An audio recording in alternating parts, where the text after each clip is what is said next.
but I'm going to do it again for the Lego guy, okay? So the only thing, you know, and I know this causes a lot of confusion, this, you know, the whole idea of like making everything fit in this one sort of, not, you know, not this square, but this, you know, thicker square on the outside, right? So, you know, it just sort of, you know, that's the way it needs to be, essentially, in the way that we're doing it, okay? Like, you know, there are ways to use some of these other squares, but those are sort of some advanced stuff. In you know, in our basic exercise here, we are trying to keep everything within the, you know, 0 to 1 UV set, which is from here. Let me go off it from here to there. This is 0. This is, you know, here's 1 in the V direction. Oh no, wait. U is up and V is sideways. So 1 up, which is U, and then 1 V, which is over here. If I zoom in on it, you don't see it anymore. So, or you don't see it more. So this is our square that we're trying to keep, get everything in, so that when we pass it off to other programs, you know, they understand that everything's going to fit within here. So once again, if you export this and you send it over to Photoshop, you can paint that, no problem. Like I said, there are other ways to use these other tiles, but they're, like I said, it's really an advanced topic. So anyway, so what I saw a little bit of is just, you know, just two different things I saw is that some of these layouts weren't sort of optimized using the layout tool in the UV toolkit, okay? And then the other thing I saw is just, you know, not sort of misscaled objects, I guess you could say, meaning like, you know, some objects getting lots of space that are important in the map. Some objects that aren't as important, getting a lot of space in the map, and some objects that are very important not getting enough. This is a perfect example here, right? So like my arms are humongous, right, in the real estate of this map, right? Whereas the chest and everything is small. So, you know, the easiest way to remedy it is just to go in and start scaling them down, you know, and just watching for. I'm gonna turn this off. There we go. Oop. You know, just watching for the relationship between the checkerboard on the object. Okay, there we go. Meaning, like the smaller the checkerboard, the more real estate it's taking on the map. So you want the proportions to be relatively the same, if not sort of maybe a little denser in areas that you know you're going to paint. So, you know, if you look over here, you know, once again, you'll see that the arms are taking up literally more than half the map. So that doesn't make any sense. So I'm going to shrink those down and get them so that they're about, you know, they're about the scale of the others. Okay. Something's wrong with the hands, so they didn't map properly. So we'll just skip those. Okay, so, but I can also see that my chest area where, you know, you would definitely want to paint has bigger squares than the other pieces, so I'm going to actually bump that up to give it more detail, okay? And then I'll just grab everything, all the shells, hit layout, let it do its thing, and it'll scale everything in relation to the way you had, place everything using the relationships that you had previously, right? So it didn't rescale everything. It just found a new home for everything on the map, okay? So there we go. Whoops. Which one is it? There it is. Okay. So like I said, you know, you just don't want to end up in a situation where you've got an arm taking up this much space, but then you've got your head taking up just this little amount of space, right? And then when you use the layout tool, you know, you use up all the real estate that you have available. Now, you know, not every time, you know, like this is a simple object, so, you know, it's kind of it's not necessarily the best example in that, you know, all we were trying to do is put a face on the guy and put some chest stuff, you know, put stuff on the torso and everything. But you still, you know, want to practice using up the space sort of efficiently, right? When you have, when you have these objects that are smaller and you got all these gaps and things like that, this is all just wasted space. You know, when you go to paint this or put you know, put graphics on it or however you're going to do it. Okay, so those are the two things that I saw. I mean, overall it went real well, and you know, I think everything turned out really nicely. So you know, I'm not too worried, but you know, like keep an eye out for your layout and make, you know, also go back in and sew things together. Like what I did here with the legs, I just put the this multiplanar, what do they call it? Automatic. So this is the 6 multiple planes, you know. So it just tore it apart, right? You know, so you know, it'd be a good idea to go back in and sew these guys together so that you don't the less seams the better, and the less chance you have of your texture not working out, or you know, breaking at the seam. Like if you, like over here, you know, you could get breaks and things like that. So like I said, that's mainly what I saw. So no big deal, just a couple. Just keep those things in mind, and you'll be golden. Okay. So I'm going to switch back over to Maya Classic mode, or the interface. And like I said, what we're going to talk about today, you know, we've largely skipped this whole bottom section here. This is all your this is the start of your animation tools. Okay, in the Maya, you know, simple, you know, interface. Okay, the workspace, they have their own animation workspace, which is real nice. But just like some of the other workspaces, it's kind of pushing, you know, things in front of you that you don't want to worry about right now. So we're just going to keep it real simple. We're going to stay in the Maya Classic and start talking about this guy. So we, you know, a while back we talked about how, you know, to create animation, you're essentially creating frames, you know, because let's see. So I brought this up because this is sort of a good example in that, you know, film. It's like a film and TV, and then anything like that, film, TV, even QuickTime, you know, movies and things like that, are just individual frames shown very quickly so that it looks like they're moving. Okay, so you know, this is a really old, like, you know, from 150 years ago or something like that.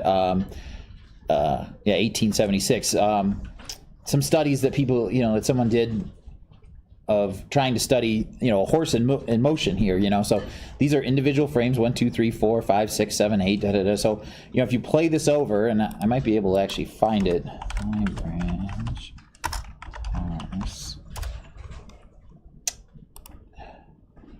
So yeah, here we go. So, you know, so this is those frames, you know, shown over and over again. Obviously it's a little slow, so it doesn't, let me speed it up. Okay. So this is not the exact same animation, but pretty much the same thing. So that's what we're dealing with. You know, we're basically just trying to get Maya to create frames. You know, so in traditional cell animation, you have to draw every frame, or actually usually draw like every other frame or whatever. The big difference with computer animation is that all you have to deal with in computer animation is what you call keyframes, okay?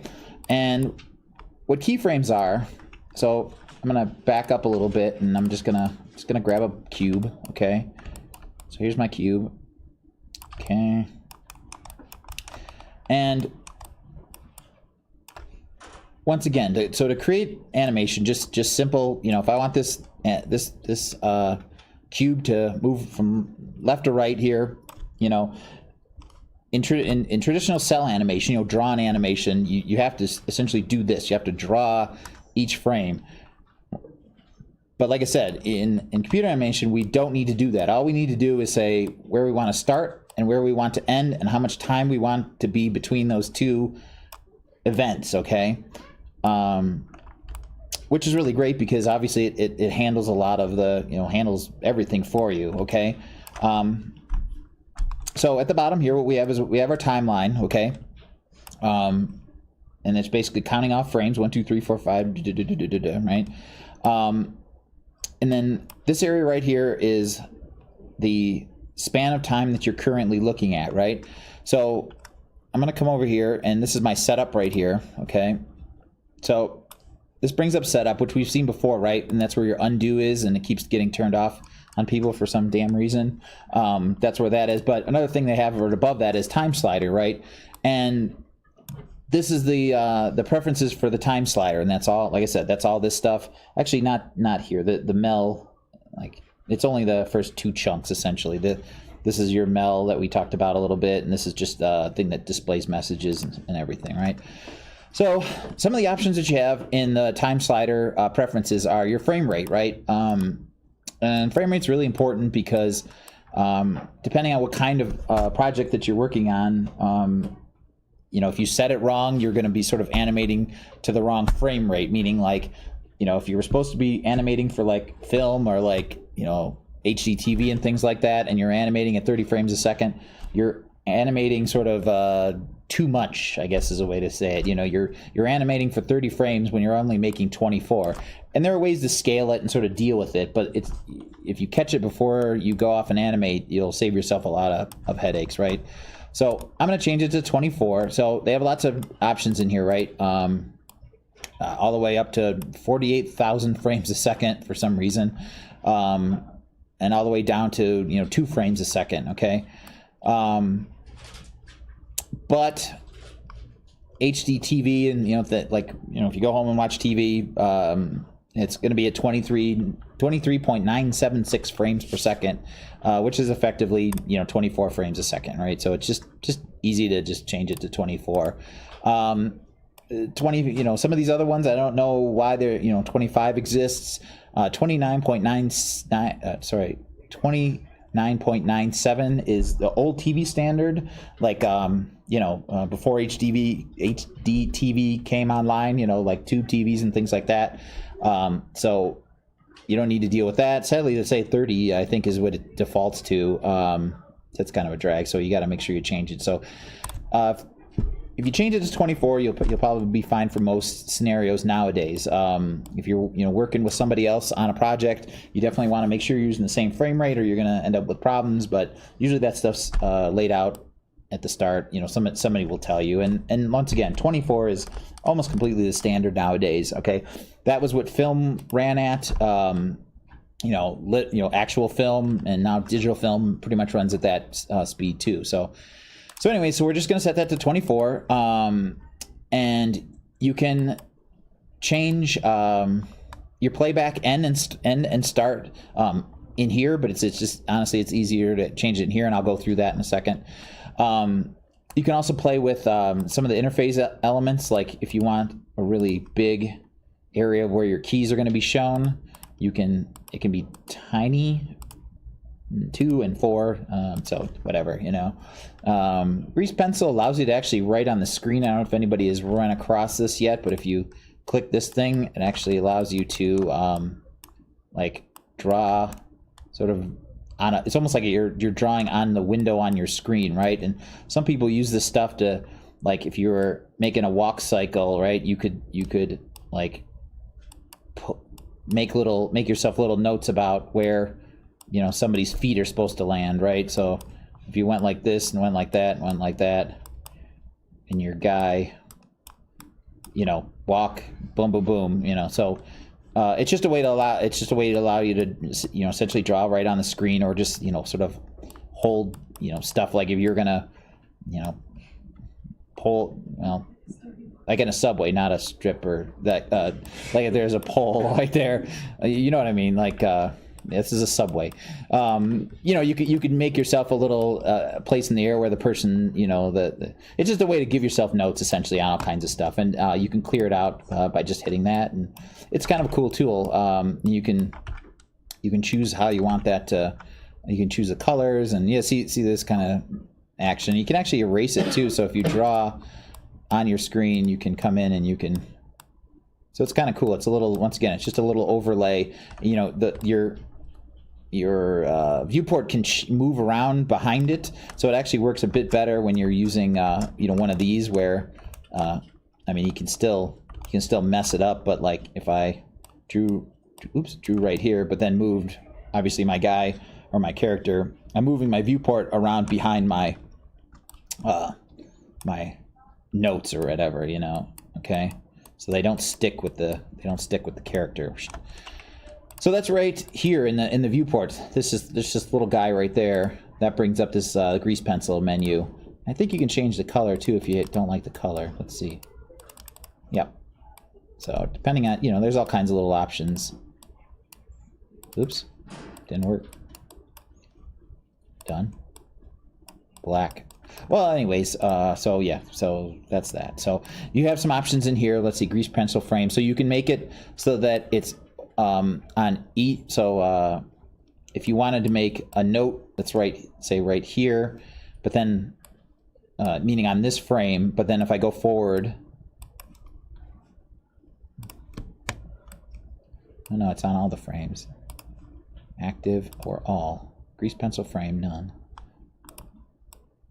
Supposed to be on just one frame, and then if I move, oh yeah, there it goes. Okay, so it kind of half disappears depending on, you know, it's like, once again, if you're saying at this frame I need to be here, at this frame I need to be here. There we go. So boom, boom, boom, boom. So this just helps out people who are actually used to traditional animation and things like that, and it comes in handy. Or so anyway, so if you change it and you say all, you can basically just draw yourself a little, you know, whatever whatever your reference is, right? And it'll stay there through all frames. Wait, maybe I need to say save. Save.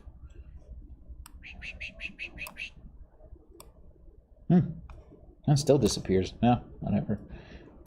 It's supposed to stay through multiple frames, but it did not. Okay, so all right, so tick size. When I make, this is sort of jumping. Oops. Let's get rid of that tool. So I'm jumping ahead a little bit here, so just ignore this part, but we'll come back to it.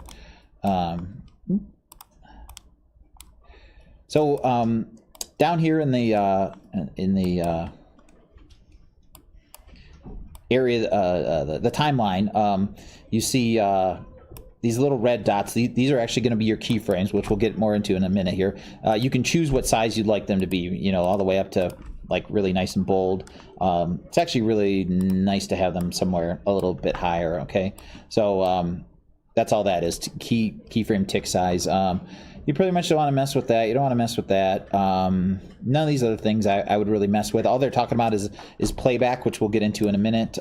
So you know, but the defaults are good. So you really don't want to mess with them too much. So I'm gonna hit save, and I'm gonna undo my guy. There we go. Okay, so so like I said, along the bottom here, let's see if I can get rid of these things.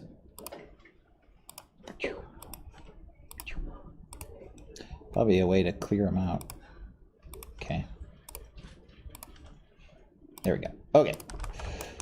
So, so the cool thing in Maya, or one of the cool things in Maya, is almost everything is animatable, right? Almost everywhere where you see an input box that we've seen before, you can animate it. Okay. Over time, you can make it do whatever you need to do, okay? So when we talked about our box here, if I take it and I put it just on the ground here, and like I was saying, since we have 24 frames a second, right? And say we're looking at, I'm gonna go up to 48 frames, okay? So that means 2 seconds of our time, right? So this is where we're gonna be at 1 second. 24 frames, right? So it's gonna play this back, all 24 of these frames in 1 second, and whatever you do in that second is what's gonna basically happen to the object, right? So if I go back here and I take my little box here, okay, and I say at 1 second I want you to be on the other side of the Lego guy. Okay, what I do to do that is I come in here, come back to 0. Come over to my the cubes first tab in the attribute editor, okay? And you can also get at this at the sort of simpler editor too. This works also, okay? And it's actually this is like the compact attribute editor, right? And this is made essentially for keeping lots of space on the screen, because you see I still have all my layers and everything. but I also have a sort of a shortened version of my attributes, right? So what I'm going to do, click the object, and you see my translate X, Y, and Z, my rotate X, Y, and Z, my scale X, Y, and Z, right? So I'm going to grab all three of my translate, meaning move, right? I'm going to right click, and I'm going to say key selected, okay? So what that's going to do is, you see now I have a keyframe at 0, this red tick right here, right? So that's telling Maya, okay, at frame 0, I want you to be right here, okay? But remember what I just said is, you know, at 1 second, I want it to be over here, right? So with auto keyframe toggle on right here, down here, this red dot, what it's going to do is everything that I change in my next move, or whatever you want to call it, or my next operation, I guess you could say, it's going to make a keyframe for, right? So by default, if you turn that off, and I move my object over here, and then I go to my time slider, it's going to pop back because there's no keyframe here. See, right? So all it knows is all this box knows is at frame 0, it needs to be right there. Until I tell it differently, it's just going to sit there, right? So if you turn this on, and now I go to frame 24, move the object, okay? Now it knows frame 0 be there, frame 24 be there, okay? So it figures out, you know, Maya figures out in between what, you know, where it should be, essentially dividing up that space per frame, okay? So like I said, instead of having to say, okay, on this frame you're here, you know, if this was traditional animation, I'd have to, you know, sort of do this, you know, like if you think of stop motion animation, you know, where they literally pose, you know, frame by frame by frame by frame to get that look, you know, this is pretty much the same thing. Computer animation, you don't need to do that. You just say, I want you to be here at this time, I want you to be here at that time. So if I go out to 2 seconds, come back here, it's going to essentially go back to where it was, right? So if I come back to 0, go forward, go there, go back to 0, okay? Simple, okay? If you want to see it played, you have your play controls over here, okay? So you can actually play it backwards, forwards, or whatever. So by not messing with, by not messing with these playback stuff, we are gonna, what it's gonna try and do is play it back to you in real time, meaning at 1 second it should be where it's supposed to be, and at 2 seconds it should be right where it, you know, where I told it to be in the opposite direction. Okay, so that's not right. Playback speed, play every, there we go. Sorry, that's not right. If I say play every frame, it's going to play it as quickly as it can. If I say 24 frames a second times 1, it's going to play it in real time. Sorry about that. So frame 1, 2, wait, 1, 2, 1, 2. Okay. So the great thing about this, you know, this kind of animation is, you know, you can make, you know, since it's filling in all this other stuff, there's nothing stopping you from adding in more keys. Like in this instance, like it's going through the Lego guy here, right? So since I have auto keyframe on down here, if I move it back like this, now it's going to say, okay, at frame 0, be right there. At frame 13, be out there, you know, around the guy, and then frame 24, it'll be back where it was supposed to be. Right? Okay. There we go. Yeah. Yeah, so it goes around him. I don't know why it's not. I only moved in one axis. So it only created it didn't create a keyframe. It only creates, it creates keyframes in the axes that you mess with, right? So when I did this, you'll notice here, keyframes that are in pink are channels that are keyable but don't necessarily have a key. When they're red, they actually have a key there, right? So when I said put a keyframe here, key selected at 0, it gave me 3 keyframes. If I come out here, you see, since all I did was move it in the Z around the guy, it left these other keyframes where they were at. Or no, sorry, these aren't keyframes. It left these values where they're at and only put a keyframe in the Z, which pushed it behind the guy. But also when I made my initial animation, I didn't, I only moved it in the X, but so I didn't get a keyframe to sort of go through the guy. So now I have a keyframe at X and Z, but not at Y, okay? So now it goes around him, but then when it turns around, it's gonna go through him again. Same deal here. Notice I have a keyframe to get it back to 0, or to get it back here, but I don't have one on X or Y. So all I got to do is just either move the object or just say key selected. Okay. So now to get it to go around him here, just pull it out when it would have hit him. Now it'll go around. So now we have a motion that goes around the object. Okay. Oops. If I hit play, so it it just loops and loops and loops. You can also control that behavior. You can get it to not loop over and over. Okay, so that, I mean, that's basically, that's a very basic workflow here.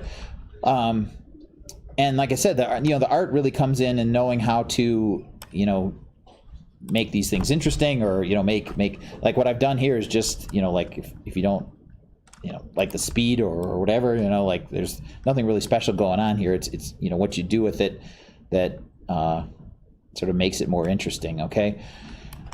So once we have some keys down in our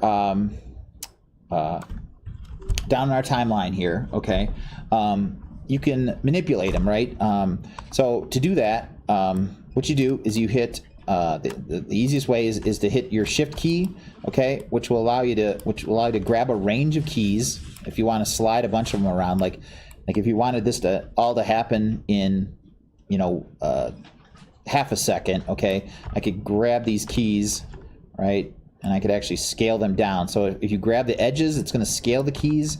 If you grab the middle, it's just going to move them. Okay, so if I hold down shift and I grab this whole area right here along my timeline, I'm grabbing all 3 of these keyframes: the start one, the one that goes around the Lego guy, and then the one that comes over here, right? So all I got to do is scale that down, and now I'll end up with, oops, I don't know why people keep peeking in here today. Okay, there. I'll end up with a key at 0, about 6, and about 12.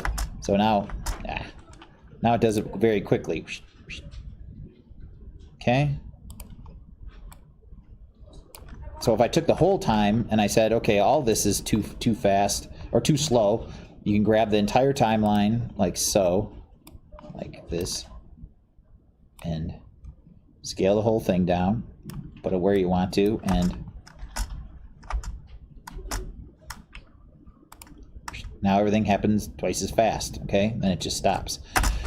Okay, so your timeline is virtually unlimited. Okay, like right now we're looking at 48 frames. Okay, and that's what it's telling us here. So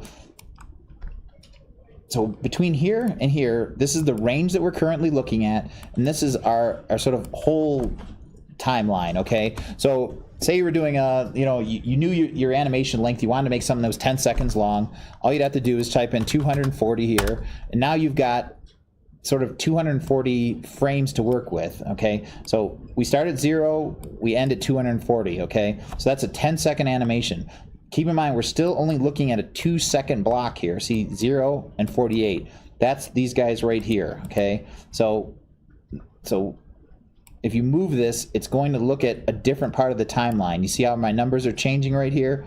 So now I'm looking at frames 91 through 139. Okay, so as I shift those, see, I come back to my original frame. So you can just keep building on your animation until you're done with it, right? But if you just typed in 240, what you'd end up with is you'd end up with like tiny keys, and you wouldn't be able to sort of see what you're doing to sort of move them around properly, right? So this is sort of like a magnifying glass, and it's kind of a way to think about it, right? So it's like if I went here and I said if I said 96, now I'd be sort of looking at the same amount of time every every time. Okay, you know, so I'd be looking at like a you know, 4-second chunk. Is that right? No, not 4 seconds. Almost a 4-second chunk. You know, piece by piece. And just see 24, 48. What's 64? No, 72. So if I said 72 through 0, that's a 3-second chunk. Okay, so it's good to leave your time slider at the same amount of time, because you know, as you scrub through, because you know, when you go to layout keys, you really do a lot of this where you're kind of like just you know, going back and forth and seeing if you like it. You know, like if you press your play, you know, it gives you some things, but you know, it's like you do a lot of like sort of scrubbing through the timeline, grabbing a key and moving it, you know, like this, you know. So if you get that, if you start sort of laying down the muscle memory to know how far moving your mouse gets you in, you know, for real, you know, in time versus the real time, you'll sort of get better results, right? Because you know, I can move this as fast as I want, and also as slow as I want. And sometimes, you know, same thing, you want to slow it down, right, to see if you're hitting what you need to hit or whatever you want to say, right? So by keeping your time span the same, you know, you always know that when you rock your timeline back and forth, you're getting the same you know, you're getting the same thing. You know, you're not moving it faster than you think you are, and you're not moving it slower than you think you are. So it's nice to sort of get used to a frame range and then just move it and keep it that way. Even if you're working on something that's 5,000 frames, if you keep this the same range, then this amount of time will be the same to you and will make sense. Okay. So you can add keys, and you can also add keyable attributes anytime you want, right? So by when we started here, all we did was we animated the translate, right? You can, you know, there's nothing stopping you from coming in here, grabbing the rotate key, right click, key selected. So now I have a rotation keyframe, okay? And since my auto keyframe is on, if I come over here and I go to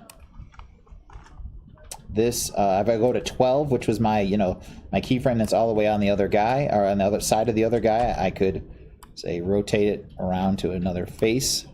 Okay, say -90. So now what we get is at 0, it's facing forward, and over time, it flips around. Okay, so if I go over the top, boom, and I can do the same thing. I move that keyframe. There we go. There we go. And then when it comes back around, I could rotate to another face. So it's going to rotate and keep rotating around like that. Okay, I must scale this time out because it's kind of slow. Ugh. Boom. Ooh, like so. Okay, so now we have, you know, 70, or no, we have like 64 frames, you know, doing some stuff just with a, you know, with this cube, right? So, like I said, all these things you can scale over time if you wanted to. Key selected. So maybe when I come over to the other side here, then I just use my normal transform tools. So it starts small, grows, comes back around. I'm gonna actually just type in here. And shrinks back down. So big, small, big, small. Terrific. So like I said, I mean, there's so much more art to this. You know, this is just literally the mechanics of getting things to move around. But you know, this is it. You know, getting things to move. You know, with hold positions and move quickly and everything. That's all the stuff you'll get into next semester, you know, and you know, to make things much more alive than this stupid box that rotates around. Okay. All right. Hey Andy, can you show again just how you're making keyframes? Sure. Mine's not really responding. Okay. You mean like making things keyable or actually making keyframes? I'm mean, I guess like both. Okay. Trying to follow along. Okay, sure. Take the head, for example, okay? So I take my Lego head and, or I'll take the arm, actually. No, I won't take either of those, sorry. Because I have stuff to do with those. So if I grab another cube, right, the simplest, you know, the simplest thing, or the simplest way to add animation is grab your or any whatever you want to animate, right click, key selected, okay, and that's it. So now I have keys on everything there, my scaling, my rotation, everything, and you'll see I get a red caret down at the bottom here. That's a keyframe. So if I then, to make animation, I'm going to come out to 24 frames, which is 1 second. My auto keyframe is on. That means anything that I do from here, like if I rotate, if I scale, you see it's creating frames over here, and I move. So now I created frames on everything. So now it's going to go. Okay. So it's only going to create keyframes on whatever you change. Like, so if I come out to 40 frames and I only scale along the X here, if you watch over here, see the pink indicates these are keyframeable, meaning they're set up to be keyframes. If they're not, if they don't have a pink little doodad here, that means they're not set up to, you know, like not set up to be keyframeable. And then when they're red, we actually have a keyframe. So like I said, if I come over here and I go to scale in the X, you'll see I get a red caret there and then a new value, right? So that's scaling. It's staying put because there's no keyframes for movement, rotation, and only a keyframe for the X-axis, right? So if I make another one, make another one, make another one. Right click, click on your values, or you know, grab your values, right click, key selected.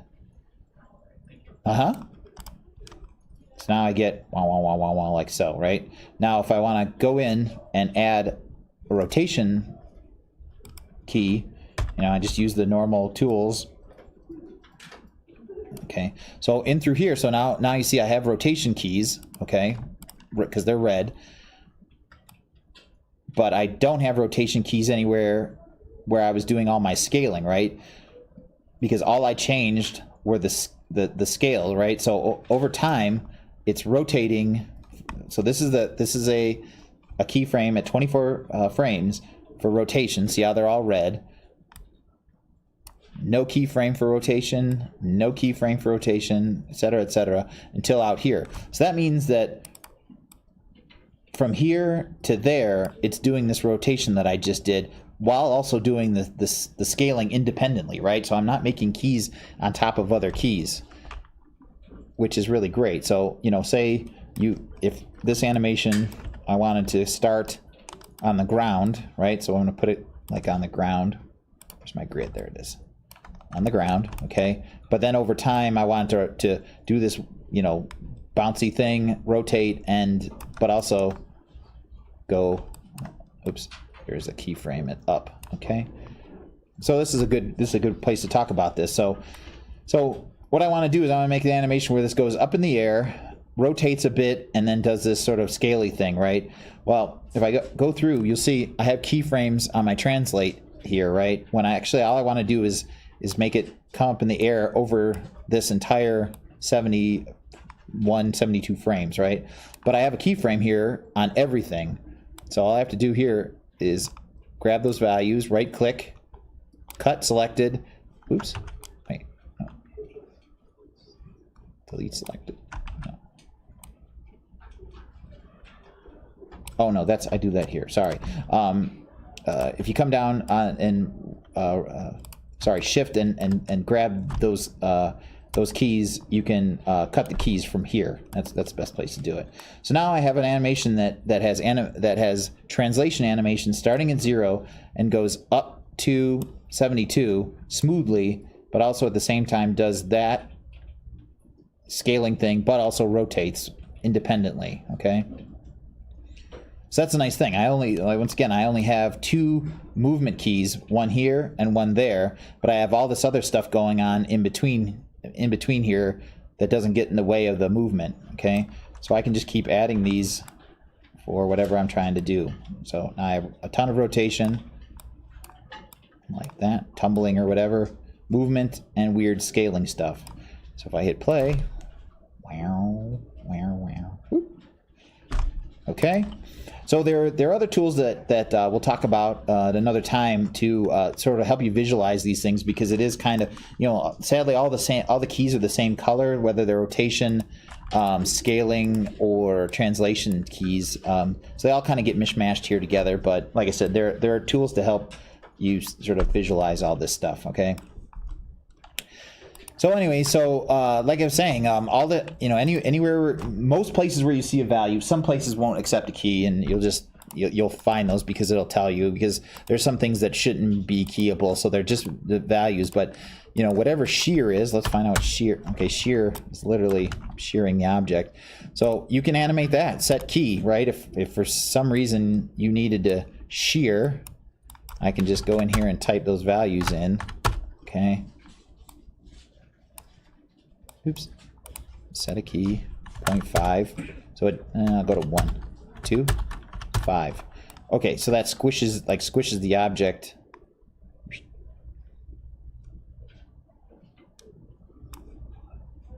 Over time. Whoop. 2, set key, there it goes, right, yep. Where'd the other one go? Where's my other key? 5, set key. So only objects that are only things that you do in the viewport are going to respond to auto keyframe. You have to, you know, manually set a key here to get some of these things to work. Okay, but you'll see that they're there doing their thing. Okay. You can, you know, like I said, any of these things, you can change them. You can actually even animate objects to disappear. You know, if you saw over here, visibility can be keyed. You know, you can have an object be there, then all of a sudden you can say off and it'll disappear. So if I have a key there, comes up, boop, disappears.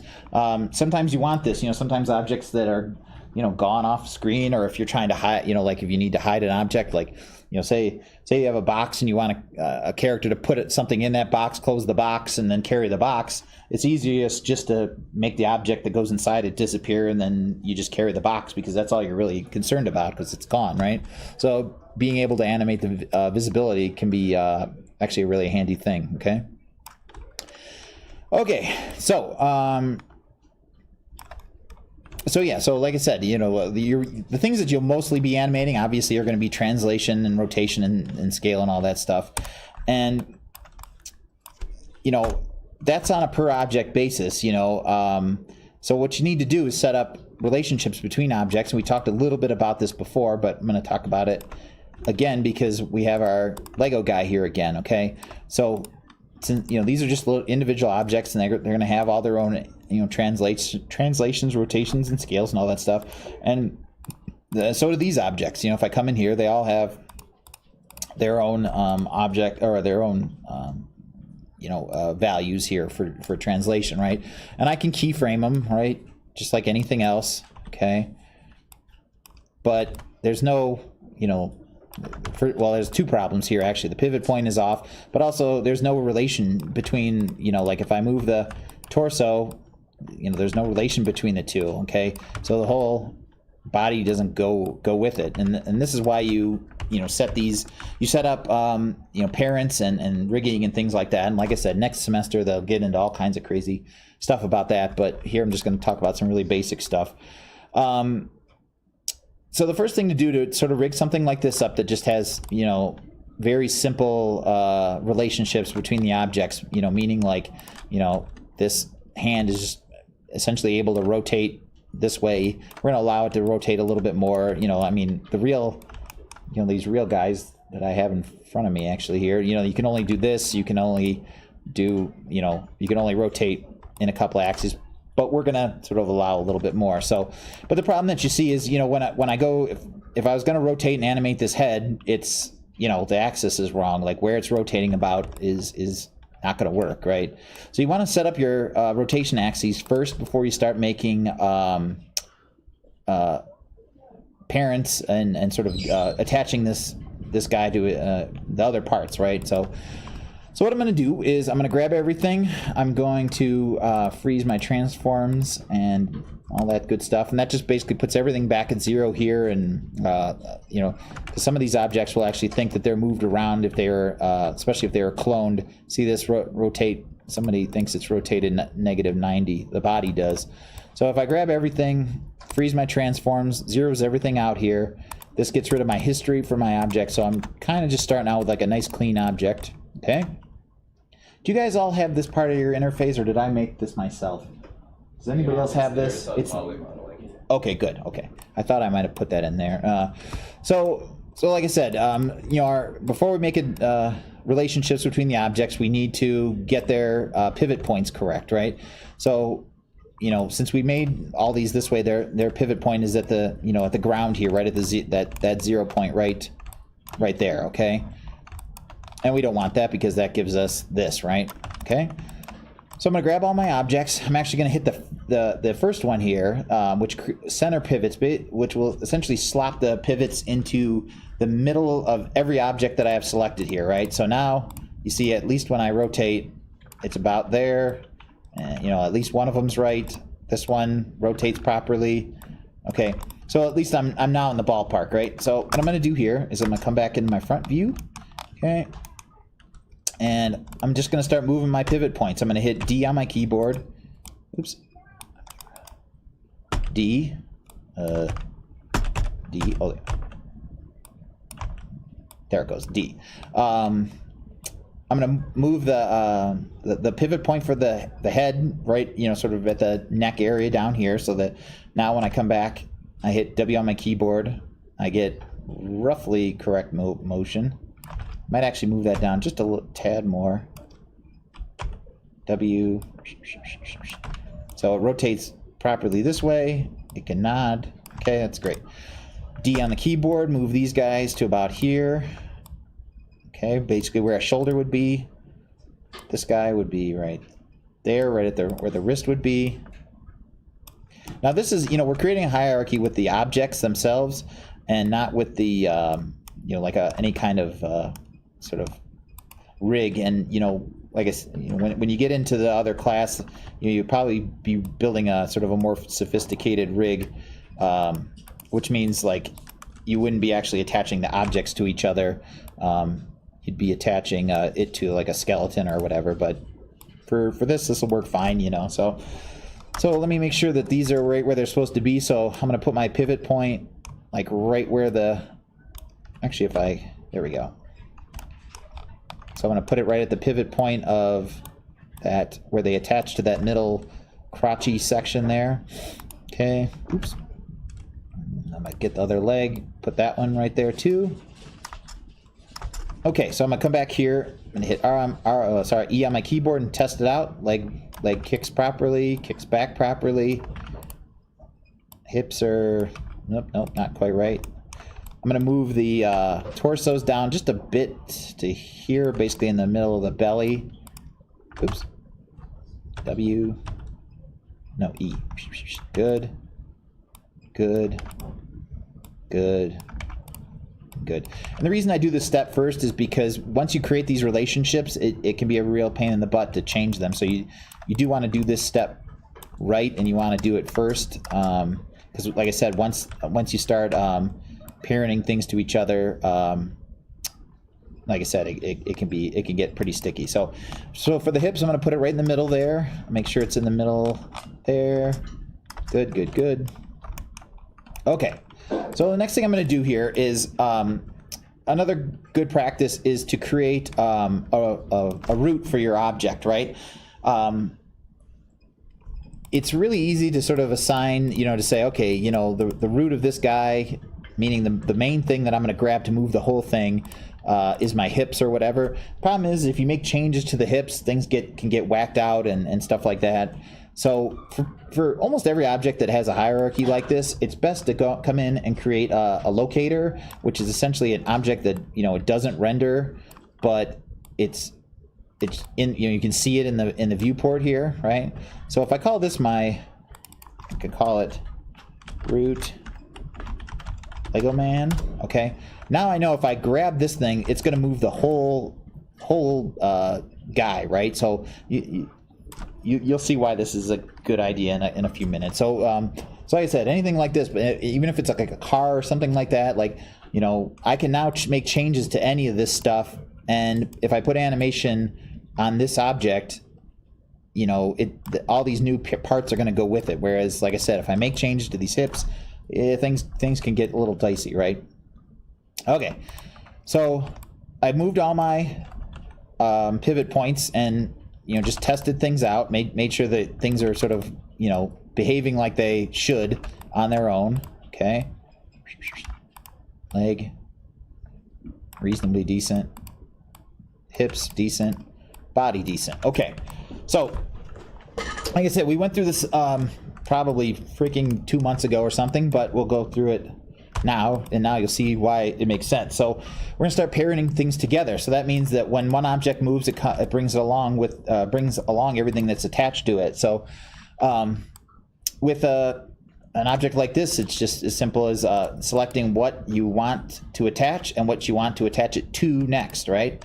So I want to attach the hand to the arm, hit P on my keyboard. Now when I move the arm on its own, I get both, okay? Hand, arm. This is a good time to shrink your this doohickey, your gizmo, right? By using minus on your keyboard, right? So just to get it out of the way. So hand connected to the arm, P. Head connected to the body, P. Arm connected to the body, P. Arm also connected to the body. Leg, hips, leg, hips. Okay, now double check it.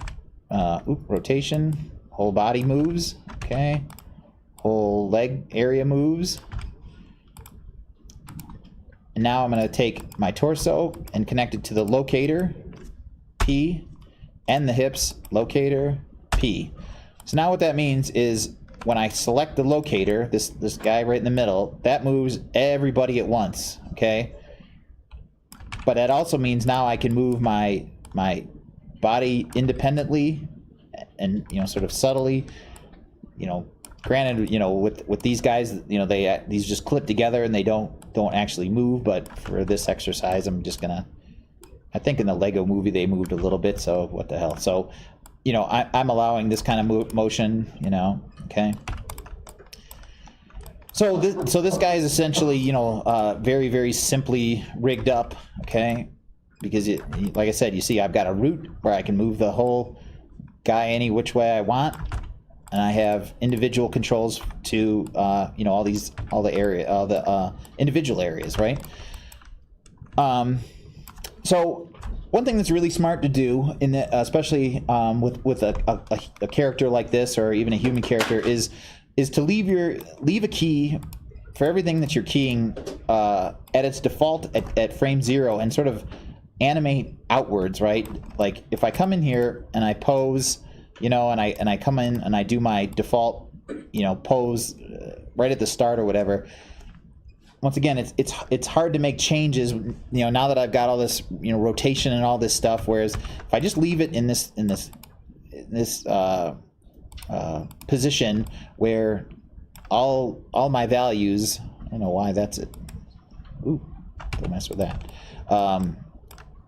Are basically, especially rotation in particular, are at 0. It would just be easier to sort of debug this if you ran into some problems, because you could always come back to 0 and he's going to be like, you know, in this T pose like this, right? If you, like I said, if you got something wrong, you could come in and, you know, everything would be all figured out, versus if I came in and I had all this stuff going on and, you know, he was in this crazy, you know, situation, especially if you're modeling, you know, it's like if you needed to remodel something, it's like trying to, if I need to make this a little thicker, grabbing this and making sure it moves in this direction properly would be a pain in the butt. Whereas if I kept it at 0, you know, all zeroed out, making him a little thicker would just be like, all I have to do is go, oops, object.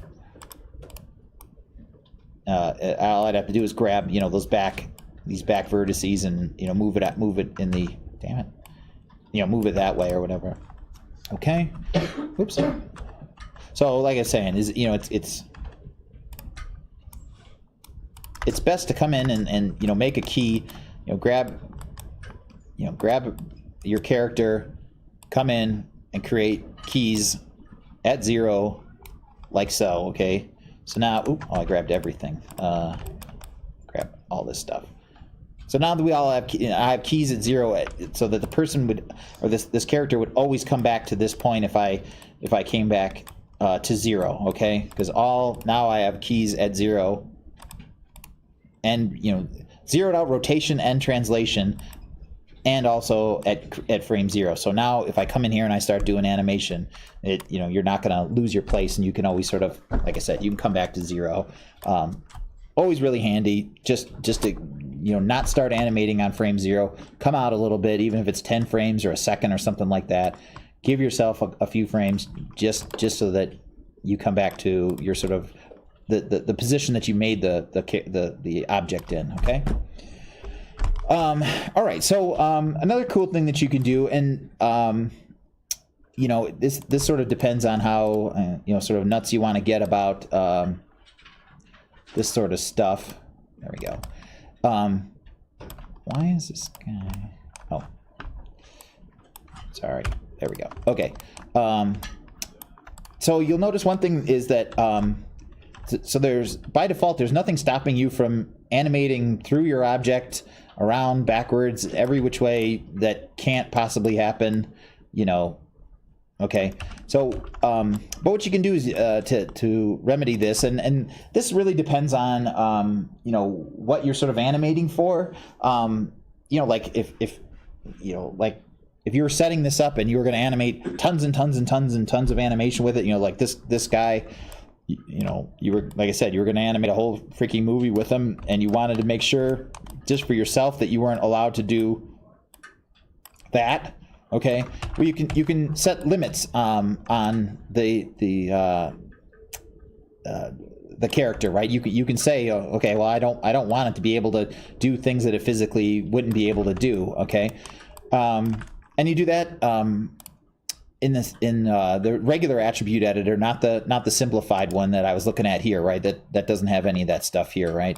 But in the attribute editor, if I come to my first tab, or tab, okay, and that stores the sort of the bigger information, you know, same information that we saw over here: translate, rotate, blah blah blah blah blah. But it also has a bunch of other, you know, extra stuff, right? You can display, you know, the pivot points full time and stuff like that. But one of the other tab it has here is limit information, right? So by default they're off, like I said, because so it allows me to do, you know, whatever I want, you know, including things that can't physically happen. But you can limit that here, okay? So if I come out, I'm just going to come out a few frames. So what you'll see is, so by default it brings up rotation limits, which is, you know, lots of times the first thing that you want to sort of set up, because lots of times translate you can just sort of leave alone, or you can actually lock them out, and I'll show you how that works in a second. So what I'm going to do is come here, I'm going to bring my rotation gizmo up so that I can get at it. Okay, so right now it's at 0 because I zeroed everything out with my freeze transforms. Okay, so if I come forward, okay, and all I got to do is sort of just test out the object, and if you watch here, it's going to show me what, actually I'm going to turn my auto keyframe off so I don't get a keyframe. It's going to show me the current rotation. See that? See how it's going up, okay, and then going back, okay. So what you can do is you can just sort of like get that number, right? So I can just rotate it forward, and I think it goes this way. So this would be the forward. Believe it or not, so I think, yeah, it wants to do negative on this side and positive on this side. So when I rotate, see here, it's going in the negative direction away from 0, positive direction this way. So what I would do is come forward, right, and say, okay, that's about as far as I want to allow the head to tilt forward, right? And you click here, and it's going to put that number right there, and I turn my limit on. I go like this, and I go backwards. That's as far backwards as I want to allow it. I go like that. Hit, and then turn on that turns on the limit. Now you'll see when I go to move it.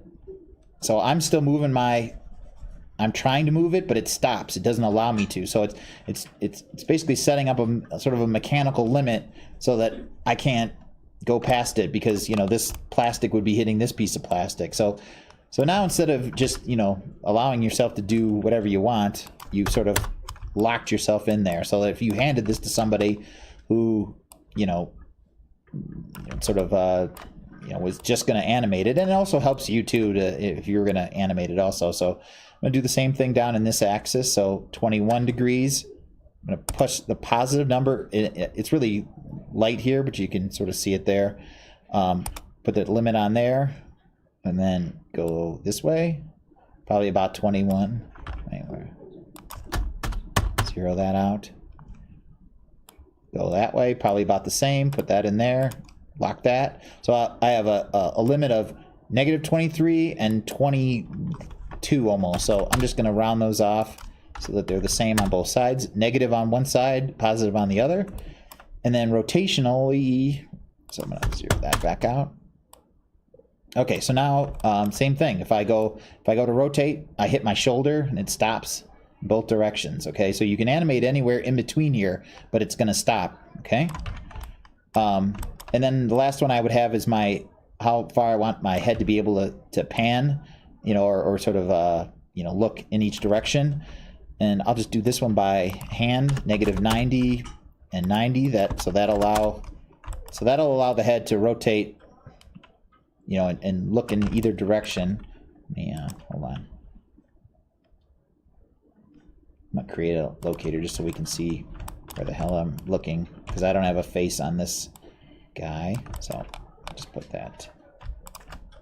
There we go. So okay, so now if I rotate my head, see, but then it locks out because other than that, it's like an owl where it can turn its head all the way. I mean, I guess with a Lego guy, there's nothing stopping you from going all the way around.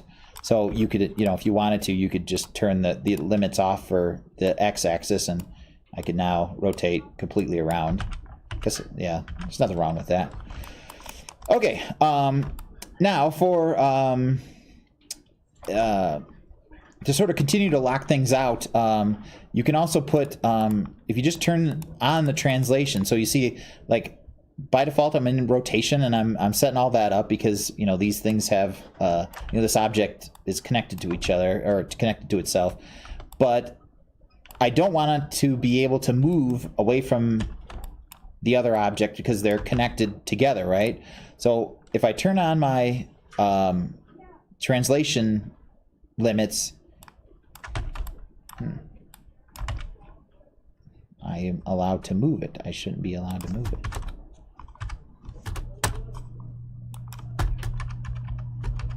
Maybe I need, there it goes. Okay. For some reason it takes one. There we go. So now it's locked. So, since this object is attached to this other object, all I can do now is rotate it, okay? So if I go to move, I'm not going to pop my head off here, see? So I'm moving. I'm trying to move, but it's locked in there. So, all these objects could be done this way because, they shouldn't, this is going to be a rotation only object for the most part. So if you come in here and you select everybody and you go 0, 0, 0, 0, whoops, 0. Ooh, wee. That's not what I was looking for. See, this is what I mean about getting your axes right out of the get-go. I did something wrong there. Why can't I move that?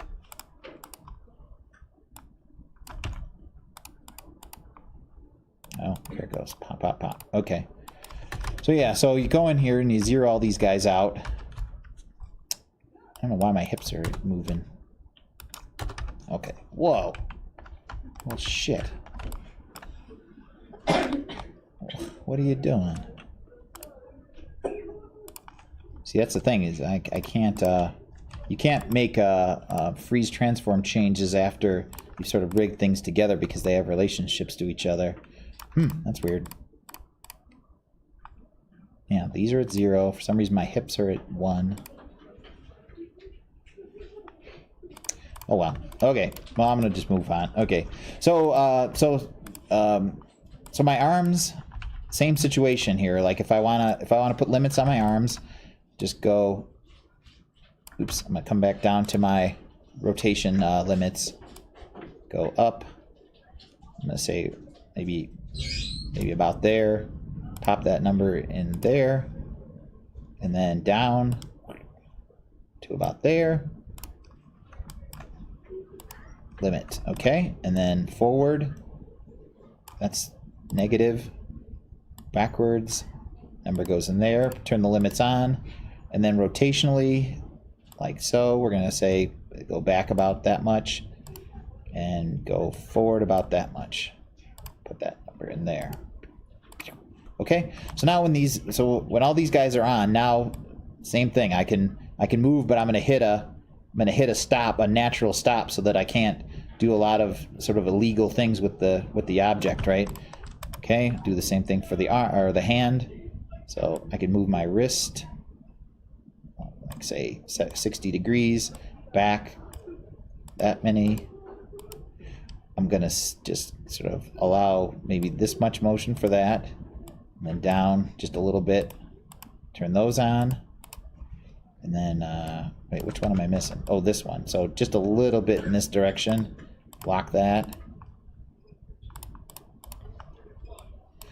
So like I was saying, you don't necessarily need to do this, especially if, if you're the only one animating this and, it's like, you just don't, like you're just making something quick, like, it may be more trouble than it's worth to set up these things, but it's like, it can be really valuable if you're doing a lot of work with something like this. So let me do the leg real quick, or one of them at least. So negative and positive, lock, lock. And I'm just going to allow just a little bit in this direction. Positive, almost none in that direction. Lock, lock. And I think I'll allow just the tiniest amount of twist, because you really shouldn't, because all these, these guys, all they do is go like this, really, so I'm kind of cheating it by allowing a little bit. So leg forward, negative, leg backward, positive, lock, lock, twist out just a hair, negative, twist in just a hair, positive, lock, lock. And what's the other one? This one. So just a tiny bit there, lock, or boom, lock, lock. And then the hips, let's see. I'm gonna allow this much in that direction, this much in that direction. And then maybe just a tiny bit there, negative, positive, and side to side, just for fun. I'll just do that, and a little bit that way. Okay. So now, once again, when I go into animate, I have these hard. I guess it's kind of I mean, until you play with this, it's kind of weird, because it's like you're not feeling what I'm feeling here, and that, like, I'm still rotating. I guess you can see the cursor, right? But instead of getting this as I rotate, oh wait, I must have done that one. Where it keeps going, or I guess like this way, where it goes around and around and around. Like here, this one doesn't have limits. Yeah, no limits, and I can go like that. Here, if I do the exact same motion, it stops. It bounds out on me. Okay. Okay. Okay. So once you go through and you do all that setup, now you just can use the normal keys. Your normal keys to do whatever you like to do. And this is once again where next semester all the art comes into play, learning how to make convincing animation. So I turned on, I have keyframes I have automatic keyframe on. Since I have 0, remember I have this initial pose here. Okay. I'm gonna grab my main. Okay.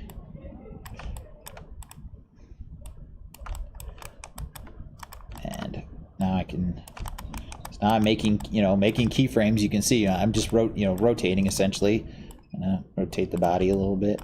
Rotate the hips a little bit. We're getting motion. Where you go from here is really where the sort of the artistry comes from, and practice and everything. It's definitely way beyond sort of and you see what I'm talking about here. Let's get rid of these stupid blocks. Jeez. Okay, there. Maybe we'll turn this off. Okay, so now I have keys to do all kinds of stuff, or I have channels available to do all kinds of stuff. And now when I move since I have a hierarchy, if I move one object, the other pieces go with it properly. Okay, whatever you're trying to do. Ooh. Space floating, whatever you're trying to do. Okay. So I'm not going to try anything, obviously spectacular here with this, but you can see as I start laying down keys, whatever it's all, I can delete them, cut. Well, not while I'm playing, apparently. Grab my objects. So, okay, so let's see. So let's try something reasonably worthwhile. So arm down, hand forward, other arm down, hand forward. Okay. Head down a little bit. Okay. And we go do another set of rotation keys. So we actually don't need translation keys on most of these objects because all they do is sort of rotate about each other. So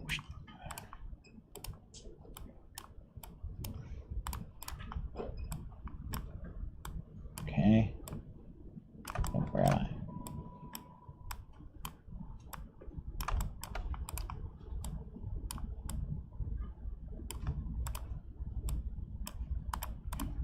Okay.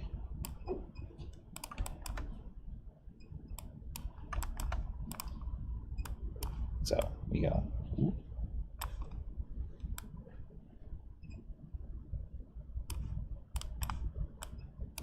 Key. Whoops, too close. Key. And we're very simplified. Oh man, waving.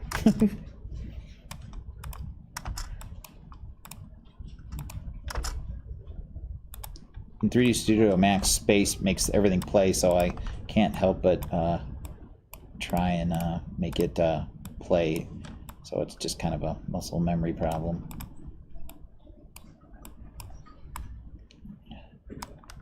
So to make actual animation, you would just render all these frames out and either create a QuickTime or whatever, wherever it's supposed to go. But you get the basic gist of what's going on here. Okay. How would you render out, like if you just kept it like this, how would you render it out? We'll go through the render settings actually when we come back from break about how to do that, but it's just in your render settings and you let the machine chew and it just goes through each of them and makes them one by one. Like by default, all we're doing has been kicking out one frame, but if you look here, frame range in the render settings is one of your setup or one of your choices, and you would just say give me frame 1 through 500 and it would go through and make those frames.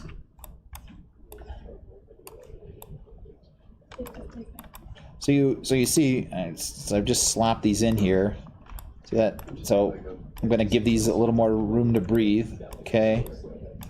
So I've selected my arm because my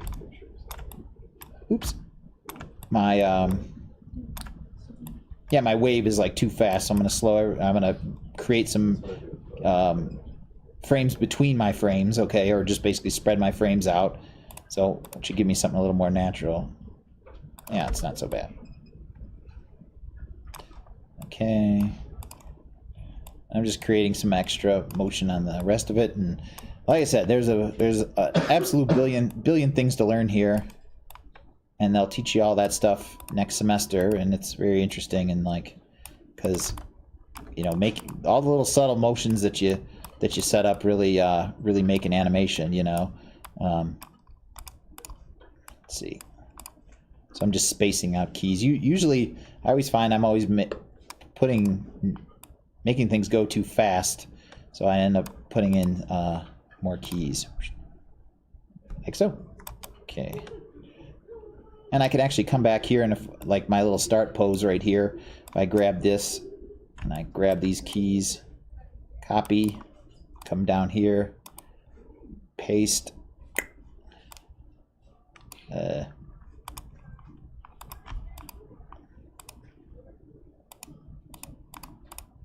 There we go. Copy. Pasty. Whoa. Like aerobics or something there. I'll just fix that. Oh, but I didn't get what I wanted. That's weird. And I'll come back to my sort of zero position. Just move these pieces in. Move the hips down a little bit. Pull that down. Okay. And there we go. So, I mean, that's just, once again, very basic and pretty shitty, frankly. But I think you get the point, you know, like, since I have my limits, I'm not allowed to, you know, do things that are crazy, but also at the same time, with something this simple, like the arm doesn't have any limits, you know, so I just don't do things that I shouldn't be doing. You know, I don't make any keyframes like this, because why would you do that? You know, like, so, you know, limits are cool. It's just, like I said, they may be more trouble than they're worth, you know. So now that we have a little something, it might even, let's see, maybe we'll make that just a tad faster. Okay, so now I just scaled all the keys for the arm. Maybe we'll get, that's pretty good. Okay. So, you know, just to demonstrate, you know, that, you know, so this is, you know, just one object, you know, one character or whatever. You know, the rest of the sort of, you know, fun comes in with animating all kinds of stuff, you know, animating cameras, you know. So if I, you know, take this camera and I say, look through selected. So now I've got my little guy cam. Whoop. And rotate, maybe touch the angle a little bit. Okay, maybe look down, come up. So, you know, since it's just another object and it has its translations, rotations, and scales and all that stuff, I can, you know, do whatever I'd like here. Key selected, and, you know, so for the wave, I'm gonna bring my camera in and maybe go high and pan down so I can see it. Maybe touch the opposite direction, whatever. So if I come over here, let's see, hold on, let me get rid of the damn stupid heads-up display. There we go. Ugh. So now I have camera motion. Whoop, like so. Okay. Select camera. So I'm gonna copy this keyframe. So now my camera will hold till here. So I'm gonna paste that same keyframe so that camera comes here, stops, but then I want it to go back to where it started from. Copy, paste the keyframe. So now camera goes in, goes back to where it started. Okay. And I mean, that's the, you know, that's the very, very basics of, you know, how all this stuff is done, you know. I mean, like, so these objects, you know, the one thing that you'll notice definitely is, you know, like the arms don't bend, you know, is one thing that we're not handling here, because all we're doing is sort of moving rigid objects around each other. So this is animation that's more for, you know, things that are mechanical, you know, and believe it or not, like a Lego guy is kind of mechanical. It's just, you know, hard parts bolted onto other hard parts, right? But, you know, next semester you'll get into, you know, how to, you know, make these areas bend properly. Like if this guy, if this Lego guy was, excuse me, you know, if you wanted to bend here, or if you're taking another type of character that was one solid object, you know, you'll learn how to bend at joints versus just move about joints. So like I said, this is kind of a mechanical situation for this guy. Let me okay, this will make it a little bit better. There's a Lego right there on the top of your screen. I know, right? Where did those come from? Did somebody bring those in? Yeah, there's like 45 of them around this whole floor. You're kidding me. Is that like an exact number, 45? Is that what Yeah. you're looking for? Oh no, it's because he bought 45 sets of the Lego set, and that came, one Lego man comes for free in each set. Oh. Who did that? Paul? Oh, he's teaching Legos too? No, he just brought it in. We don't even know. Okay, so now he has there we go. So he has eyes. So now we can see that this doesn't actually work. So tweaking animation is just as simple as, you know, finding the keys and where they fall, and like here he's not looking properly, so I'm just gonna rotate his head so he's looking at us. Okay. With his cold dead eyes. So maybe he's looking Sorrow City, and then look. So you see here, I've got a key, and it, you know, so his head goes flying, you know, or goes in the opposite direction, you know. So, you know, trimming that stuff out of there, because why, you know, in fact, I'm going to get rid of that one too. So it goes like this. And then you put it, you know, so all it's doing is saying, you know, like, I've got a key here, which looks over that way, and I got a key there. So that's why his head drifts over time. So if I want him to keep looking at us, we just move the key that is looking at us and the other one that's looking at us, and he stays looking at us. You know, it's pretty simple. Maybe he's looks off that way. Yeah.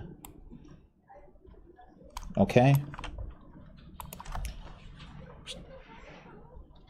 So, you know, what I would do here actually too is, you know, come in and change, like I was saying, you know, since he starts out in the this T pose, you might want to come in and just, you know, snip off those first 10 frames, right? And just, so the keys aren't going to go anywhere. If I change my range to 10, okay, the keys are still back there. If I hit 0 and I go back, oops, 0, oops, 0, okay, the keys will always be there no matter how I move this range. Like, you know, and even if I change this number, like if I say, okay, you know, my animation range isn't 240 seconds or whatever, it's all still there. You're not, until you actually say delete the keyframes, they're still along your timeline right here. So like I said, this is sort of just a navigation tool to look at which keys you want to look at what time, right?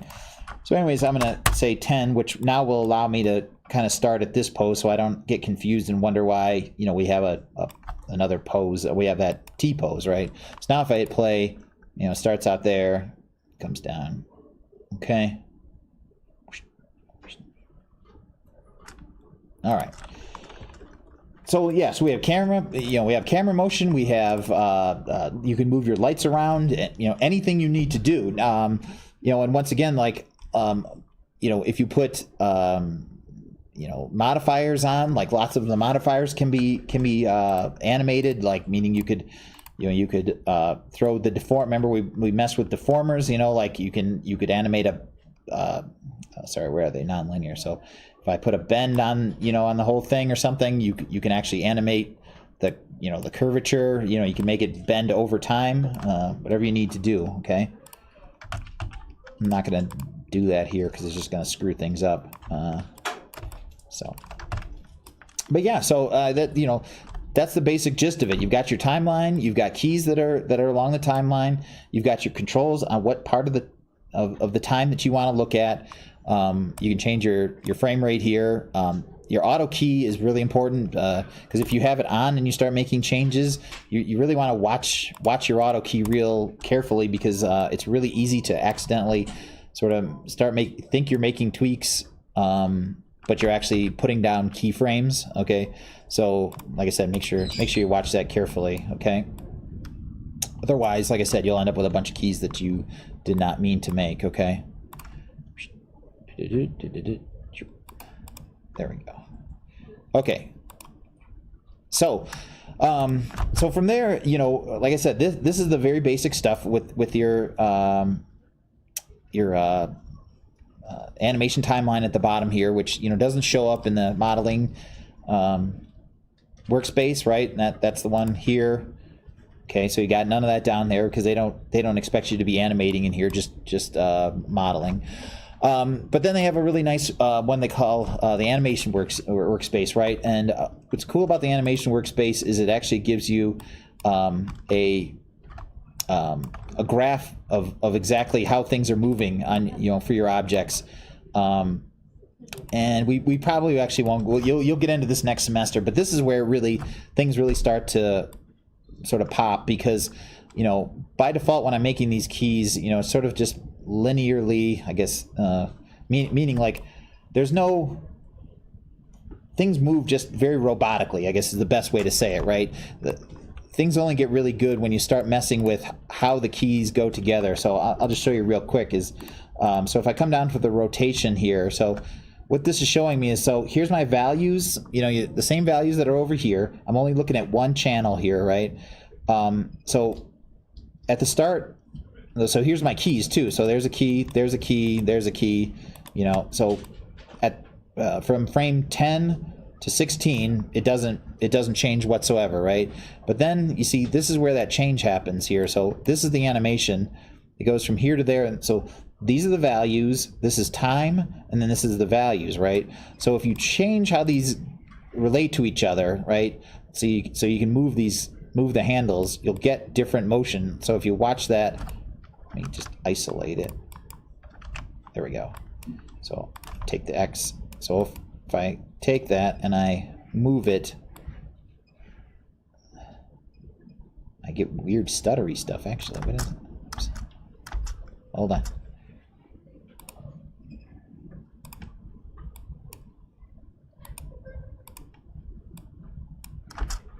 Oh, hold on, I'm just confusing you, sorry. But anyway, sorry. So what you see here is it's smoothly, you know, either right in through here, it's not moving at all or not rotating. Oh, that's this direction, sorry. That's that direction, and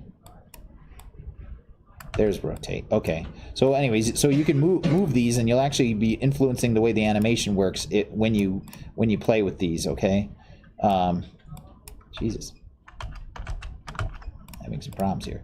But anyways, what you can do here is change how quickly things move, like along that path. Like I said, by default they're a little robotic, but you can make them so that they snap from here to there, and they, you know, they pop and they snap and just they ease and they go slow, and there's all these great things that you'll get out of that'll prevent you from getting the sort of, you know, cheesy robotic animation that I sort of put together here. In fact, it's kind of, oh, there it goes. Okay, there it goes. Yeah, see how it's just sort of, I mean, there's easing, but, you know, this should sort of go zip, like, you know, it could pop, and, you know, like I said, all that stuff. And that's where you get that out of the graph editor, and we won't get too far into that. So so the other things that you can get in the main Maya Classic animation stuff is that this will allow you to pop from keyframe to keyframe here. So when I select my object, here's the keyframes for that object. Keep in mind that only the keyframes for the current object are going to be shown at the bottom here. You know, if you grab everything, you'll see all their keyframes, obviously, but so this is the keyframe just for the arms, right? So if I click here, I'm going to just go back one frame at a time. But if I click the one with the little orange here for some reason, see I'm popping to my keyframes, right? So if you want to sort of refine your poses, okay, you can just pop to the keyframe. Like, you know, maybe I don't like this last one. Maybe it should, you know, come in a little more, or maybe go back out, or who knows, whatever. Like, or I don't know, maybe that one. Maybe the wave should be broader, so I'll go here, you know. So I'll go here, and then over that way, keyframe out, keyframe this way. So now I'm doing sort of like a more exaggerated wave or whatever, you know. So this allows, you know, this makes sure that you're not adding a bunch of keyframes that in between, like so.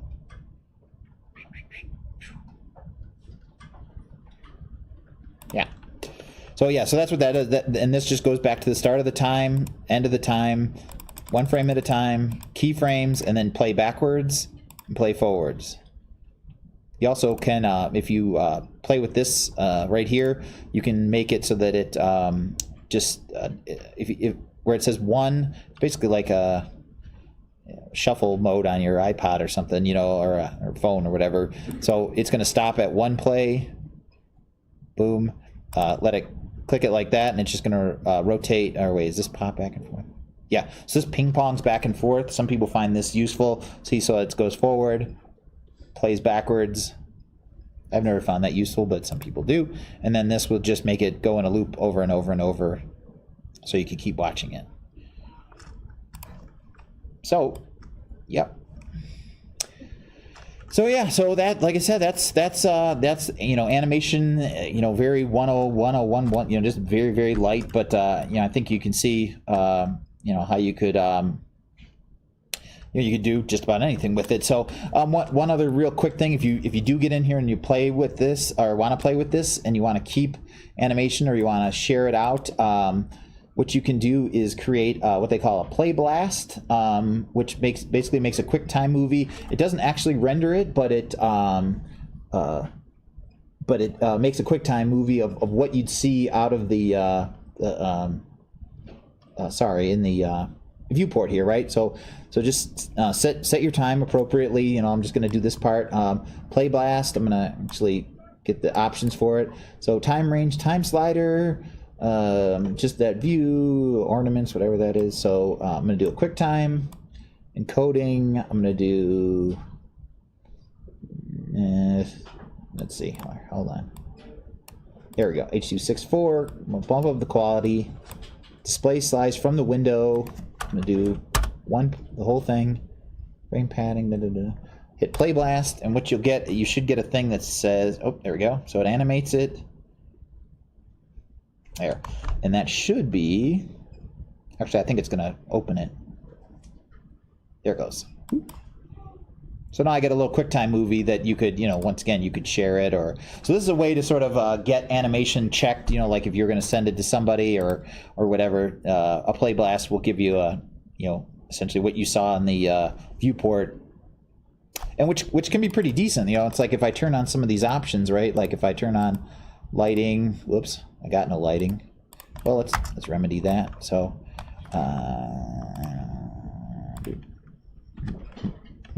so I'm just going to put a light in here just to get something going. Ooh, moody. Okay.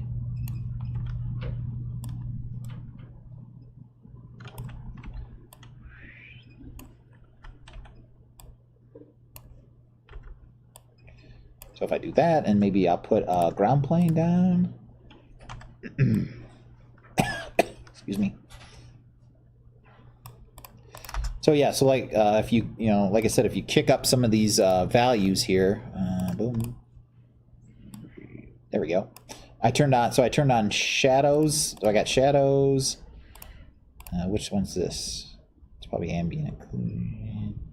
Motion blur should actually give me, yeah, that's, I get, you can turn on motion blur for a little more realistic stuff. Me. You go with evil now? Yeah, it's a little much, isn't it? So I'm gonna try and, there we go. A little more light, that's a little better. Or, I'll tell you what. Let's de-evil it. So it's like I said, so since I kept my 0 frame, I can come back and I can make changes, right? So if I go here,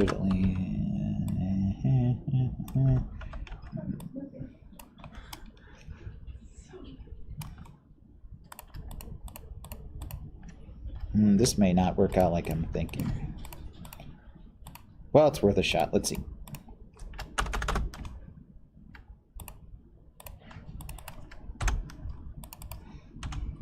There we go. That's not so bad. That should be attached. There we go. Okay, good. So yeah, so by kicking up some of these options here, you've got motion blur, which is really nice because that'll give you, you'll actually start to get a better sense of how the speed that things are actually moving. And I turn my shadows on, and so now if I go window, window, play blast, just let it roll. There we go. So like I said, you could share this, like if somebody wanted to check the animation or whatever. So this allows you to not go through a whole, the whole BS of rendering it out, and obviously the time that it takes to do that. This just allows you to make a quick time movie of what you saw on the viewport and save it out and share it out. So I think let's see if I remember correctly. So if I look at my project window, because the thing is if you don't look after it, it will overwrite the same play blast over and over. So where are we at here? Class 22 still. See, so I didn't change my project, which like I was preaching about last week like crazy. It should be putting it in autosave cache, clips maybe? Nope. Movies? Nope. Nope. Script, scene, sounds. Maybe it didn't save in there either. No, it saves it somewhere. Let's see. Maybe this will tell me.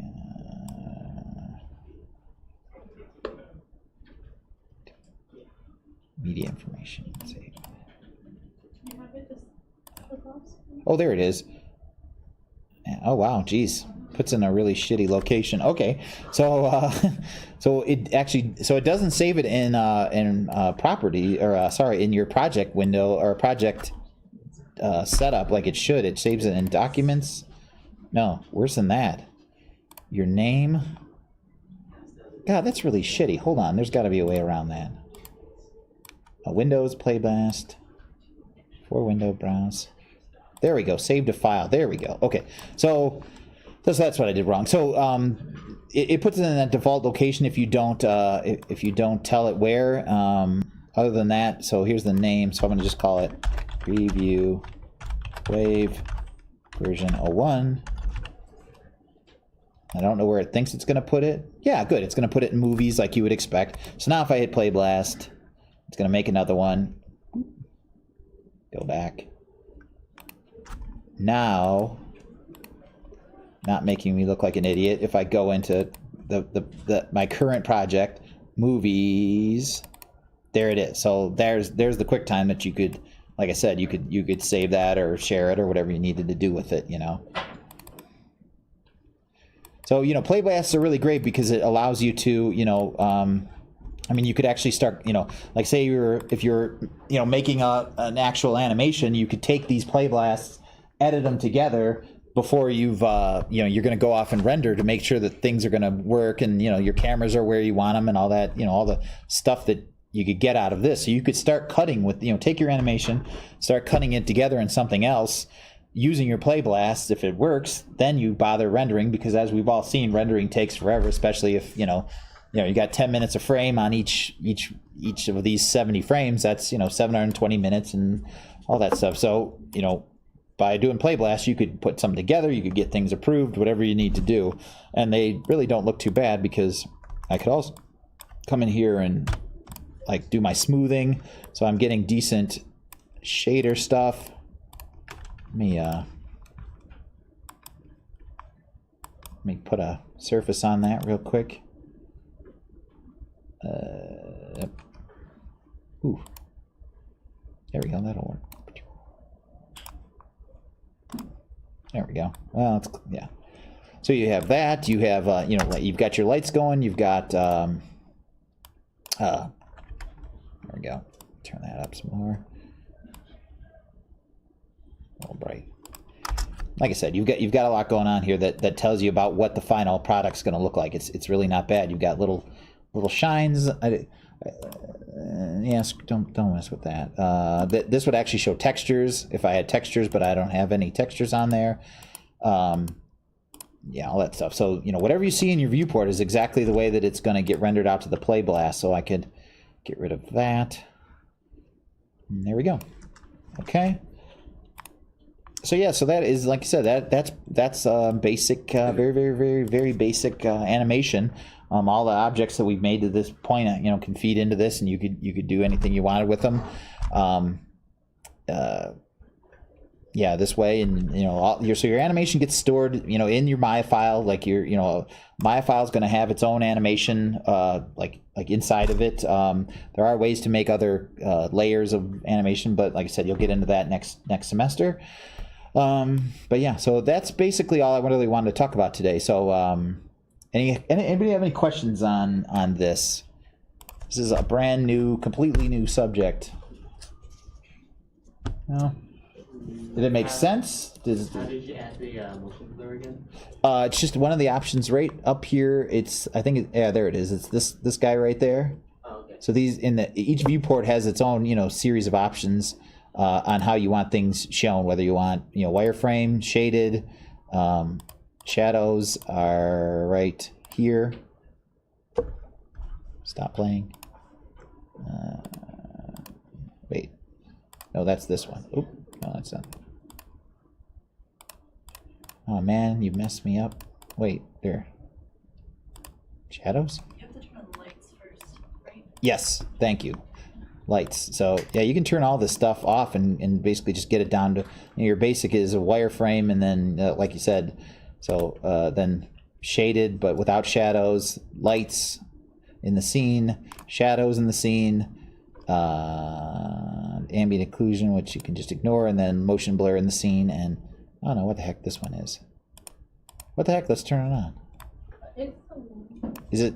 it made it shinier. Yeah, I made it shinier. Is there a way to turn off shadows for specific items?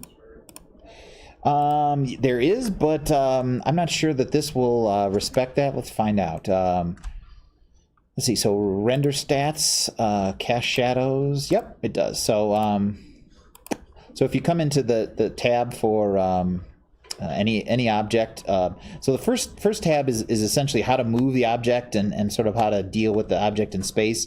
The second one has sort of extra information, including one of the things about how to how to deal with rendering it. So by object, you can actually turn off shadows. See, so it stopped casting it on the ground. So when you render it, it would actually not cast a shadow any longer. Sometimes you want that, like glass. Lots of times that's the problem that you hit, where glass can cast a shadow that's not realistic. So sometimes it's best just to turn the shadows off and ignore them, you know. But that's what the second tab will largely do. So, and you know, just to show that you can do it, you know, you can just like any other object, I can move and translate my my lights. Okay, so right there. Oops, see, I didn't have my animation on, so I didn't get animation. Like so. Okay.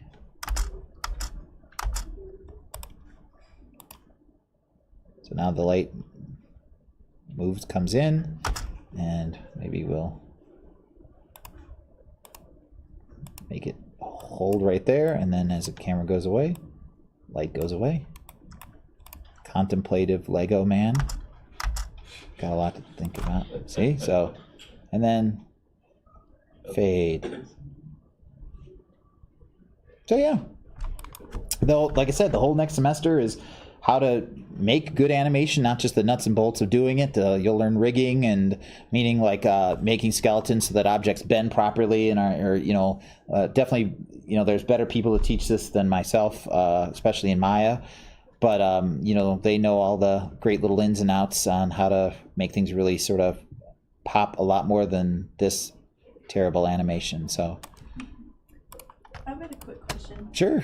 So I know that a few weeks ago we talked about like creating like curves that lay flat on an object alongside. I forgot what that's called. Is it possible to do things like that with planes, like the eyes and the mouth, or would you have to model that separately if you were gonna like animate 2D on top of 3D?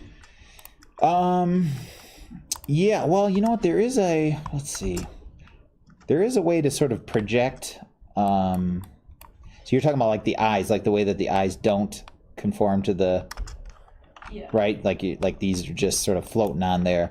There is a project, let's see, how does that work? Long story short is there is a way to take an object and sort of, literally project it until it hits the object. So you could take these eyes and use the projection. I think it's a deformer. In short, yes, but Shrink wrap? shrink wrap? Yeah, maybe. It's one of these dealies. Project. Curve on surface. So that's for a curve, yeah. So since these are objects, it's not going to want to do that. But how do you put a surface? I don't know off the top of my head, but yes. Hopefully that's a good enough Dodge answer. So yeah, so that's all we really wanted to talk about today. I mean, I would definitely play with it, kick around, I would try taking the Lego figure that you made and try and see if you can get it to rig up and kick it around and play with it, because it's fun once you get it going. Like you can, once something's sort of already rigged up and all set, it can be a lot of fun just to kind of pose it and try stuff out, because once it's set up, you can stop dealing with the technical stuff and you can just start sort of having fun with it. You can hide a lot of this stuff. You can, see most of the screen. They even have, there's one of these is like, it gets rid of almost all the interface, and all you're seeing is just your character or whatever you're animating, and your timeline or whatever, so I would kick it around, and it's pretty cool. So thanks for listening. Hit me up on Patreon or whatever, and have a good holiday. We're not meeting next week. There's no new assignment, but like I said, if I was you, I would play with this, because it's the building blocks the entire next semester, so it's no big deal really, So thanks for listening, and I'll see you in a week from this coming Monday, right? Yeah? Oh, no, Monday. Oh, Two weeks from last Monday. A week from Monday. Yeah. 2 weeks from Monday.